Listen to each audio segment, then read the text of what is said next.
আপনাদের সকলকে সর্বপ্রথম নমস্কার জানাই। বহু সংসারে এমন আছে যে সন্তানদের বিয়ে দিয়েছেন, সেটা ছেলেই হোক বা মেয়েই হোক। বিয়ের কিছুদিন বেশ পরে হয়তো একটা পুত্র সন্তান হয়েছে বা একটা কন্যা সন্তান হয়েছে।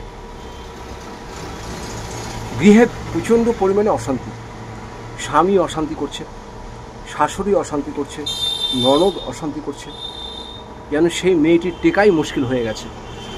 এরকম বহু পরিবারে আছে। যার সাথে বিয়ে হয়েছে মেয়েটির, সেই জামাই যদি মেয়েকে পাশে না দাঁড়ায়, তাহলে কি করে সেখানে থাকবে মেয়েটি? এরকম বহু সংসারে আছে।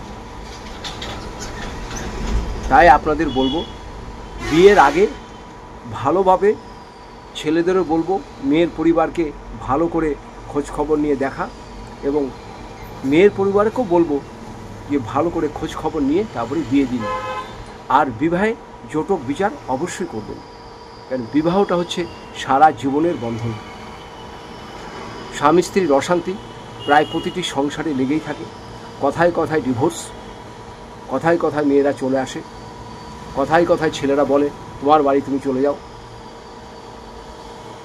মেয়েটি নিশ্চয়ই মা বাবার বাড়িতে খাওয়া পড়ার অভাব ছিল না, তারপরে তাকে কেন বিয়ে দিল? এটা তো সেই পরিবারের ভাবা উচিত। রাজা হোক, বাদশাহ হোক, যার ঘরেই মেয়ে থাকবে, সেই মেয়েটিকে কিন্তু বাবা মার বিয়ে দিতেই হবে। সারা জীবন সঞ্চয় করে বাবা মা মেয়েকে বিয়ে দেয়। কোনো বাবা মা চায় না সেই মেয়ের চোখের জল পড়ুক।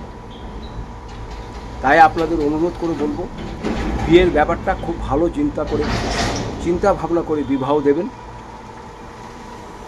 কোনো রকম ভুল ডিসিশন বা পদক্ষেপ নেবেন না। যাদের এরকম অশান্তি চলছে, আপনাদের যদি প্রয়োজন পড়ে আমার সাথে যোগাযোগ করবেন। আমি যতটা জানি আমি চেষ্টা করব আপনাদের সংসারটা যেন আবার আগের মতন পুনরায় চলে। নিচের আমার নাম্বার দেওয়া হলো, এই নাম্বারে আপনারা যোগাযোগ করতে পারবেন। কিন্তু আগেই আপনাদের বলছি, ছেলে মেয়ে হচ্ছে মা বাবার প্রাণ। কোনো ছেলে মেয়ে যদি চোখের জল পড়ে, তাহলে মা বাবা কিন্তু সে এক মুঠো ভাতও শান্তিতে খেতে পারে না। এরকম বহু পরিবারে চলছে। যদি আপনাদের এরকম কারো হয়, আপনারা যদি সম্ভব হয় আপনারা আমার এই নাম্বারে যোগাযোগ করবেন। আমি যতটা জানি আপনাদের পাশে আমি আছি, এবং আপনাদের যেন সুস্থভাবে আবার সংসার চলে সেই দিকে আমি করে দেওয়ার চেষ্টা করব। ভালো থাকবেন, নমস্কার নেবেন।